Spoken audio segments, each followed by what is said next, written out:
Hello, this is the Retro Game-a-Holic, bringing you a game between MRJobe, aka Voodoo Magic, and Fritz Ridnuewr. Fritz, of course, is one of the former world potential champions. And let's just go right into it. Let's go right into the show where MRJobe plays his pawn. Ridnuewr counters with an amazing counter. Can't quite put into words where he came up with that one. But anyway, so MRJobe decides that he's going to attack this in a way that's unconventional. He decides to move his bishop to attack the pawn. Of course, now the pawn needs to be backed up, so he backs up the pawn. But then he says, well, I'm going to kind of destroy that whole lineup there. You can't really keep it if you're going to have me undermine you. Of course, now if I undermine you and he takes it, then okay, well, let's see what happens. So he did take the pawn, and he did take the pawn. And then MRJobe comes in with the slam. Big old slam. So what happens now? What happens now? Well, you might ask that. Of course, then I wouldn't be able to give you the answer. Okay, so this is kind of the troubling situation right here. MRJobe decides to play his black bishop right there. Now you see what's going on here. It's not the neatest thing in the entire possible world. The only way out of this really is for the king to come up. And so already in this game, MRJobe is putting his opponent to the test, Fritz Ridnuewr. Fritz Ridnuewr has been around for quite some time. He knows what he's doing, but obviously he didn't know what to do against MRJobe. Now, we still have the same type of situation. The bishop was blocking, was pinned to the king, but now it's pinned to the queen. So what do you do now? Well, he takes with the bishop. Well, you can't take with the queen because you'll lose the queen. You can't take with the king because that's illegal. That's an illegal move. So you're kind of stuck there. So what does he do? He can't move over here to try to attack the rook. So he just decides, hey, I'm going to go ahead and make some room for my buddy-o to move out in case he needs to. So he goes ahead and moves moves at least one forward here, just like that. Now, one might ask, can I tell you a question? Or can I answer you? And, so what MRJobe decided to do is very interesting. He decided to play a little tactic here. The tactic was to attack the queen, but with the bishop protecting the rook. So now the queen has to do something. Well, you can take this piece, but then he gets a free queen. So what do you do here? I mean, if you take this, you still get the queen. So in this particular situation, at least you've traded a queen for a rook, rather than a bishop for a queen, a bishop for whatever. This is taking a rook. This is taking a bishop. So you come out better if you take the rook. However, he decides not to do that whatsoever. He decides to move his queen up. But now we're in a very precarious situation.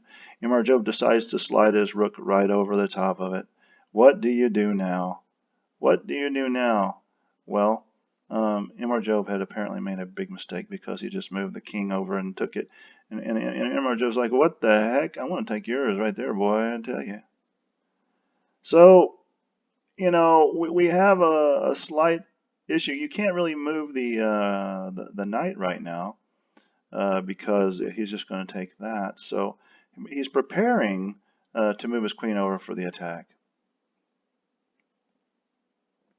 And if he moves this in for the attack, the rook basically has nowhere to go. Well, MRJobe has a retaliatory move.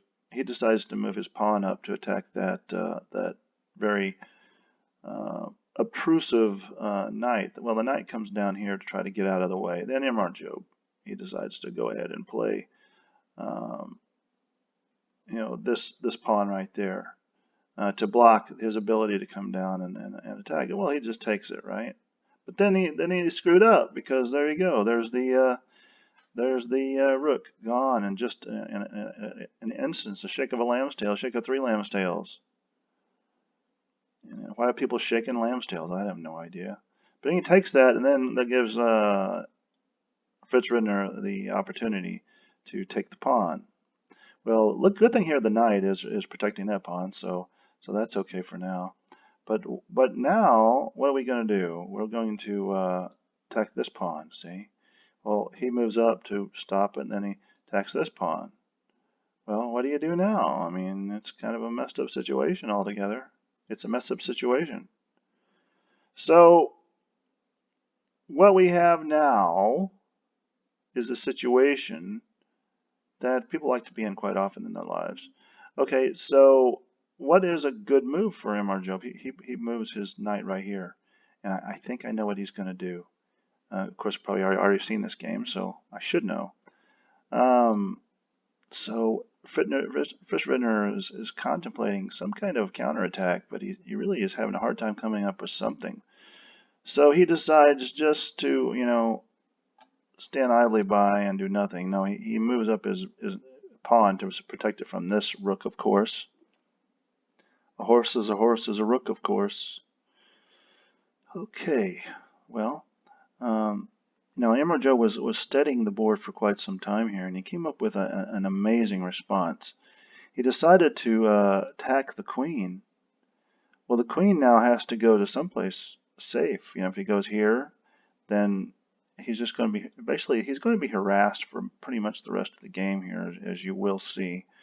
Of course, you will see it because you're watching it, and, well, I mean, you have to see something once you're watching it.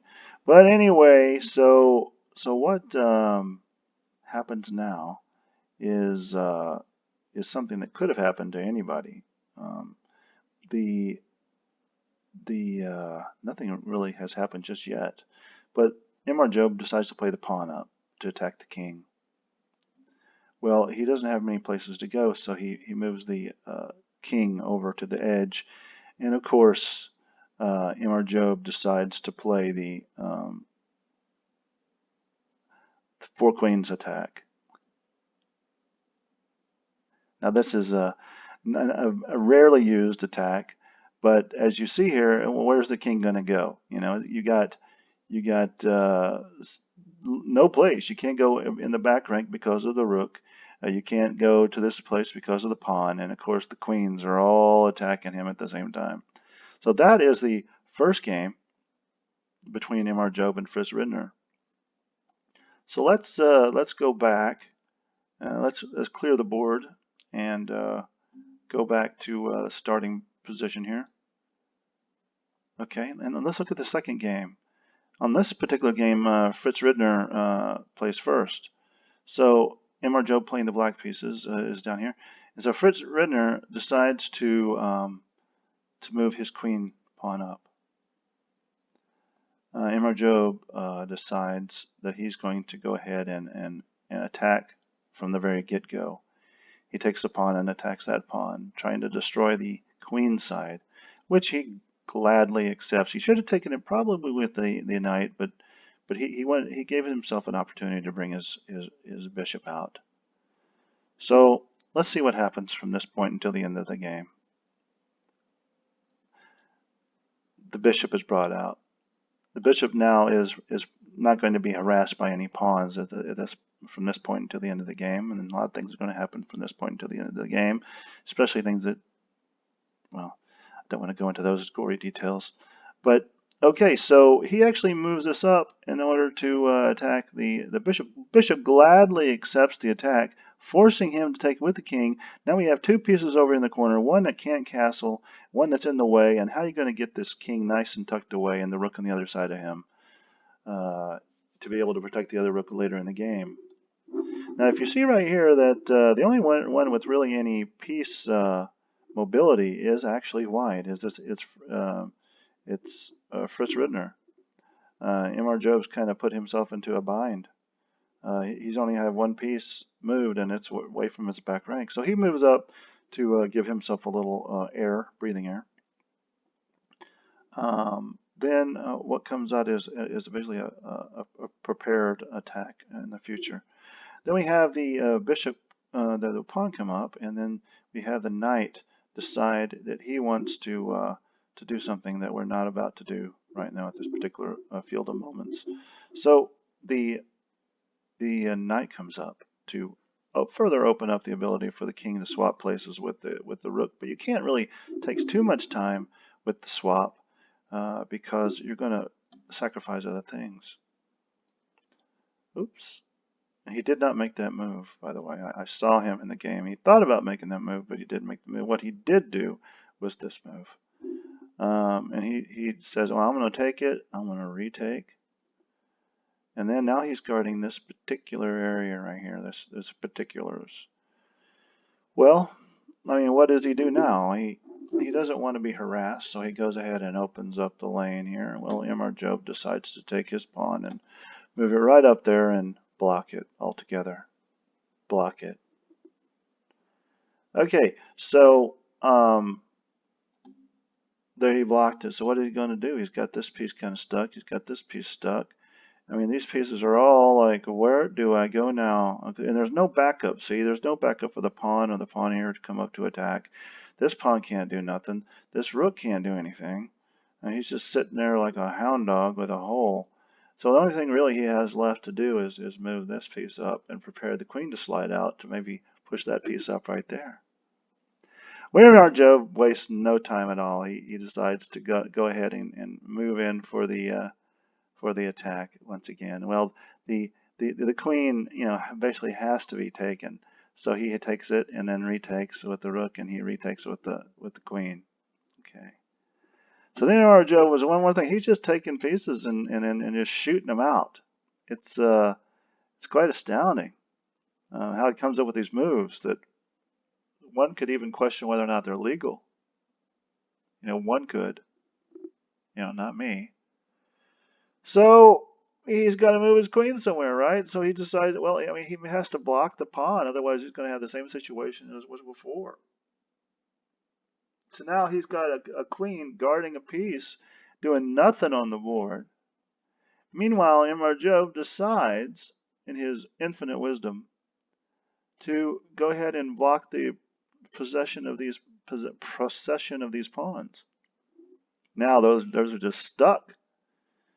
Well, what do we have now? What do we have? Nothing. Nothing to go on. He does, though, attack the knight. And so he says he gladly accepts the attack. Then he comes in with a replacement piece. No, what's really cool here is he actually is guarding the pawn and the bishop at the same time, attacking this bishop right here. He has to move the bishop back. This is quite an amazing harassment of pieces by MRJobe. Okay, so he had to move that back. So what did MRJobe do? Well, he takes another pawn and he puts up. This time he just plays with him. He sets it into it as a rook, and he says, "Well, I got to take you, And now he says, "Well, I don't want a queen. I'm just going to take this with a knight." It's like, come on, man, quit being this jerk. Well, what is he going to do? He can't move there. So what does he end up doing? Is he ends up moving his king down to protect the bishop as the bishop tries to move up. But what's happening now is he actually takes the pawn and he attacks the bishop. Well, then we kind of go into kind of a scenario or something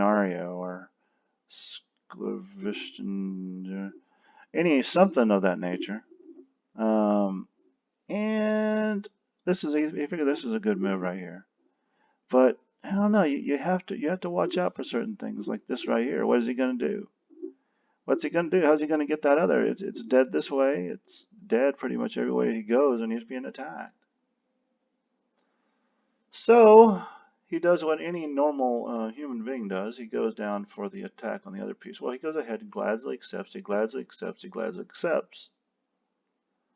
But see, now we have a big issue.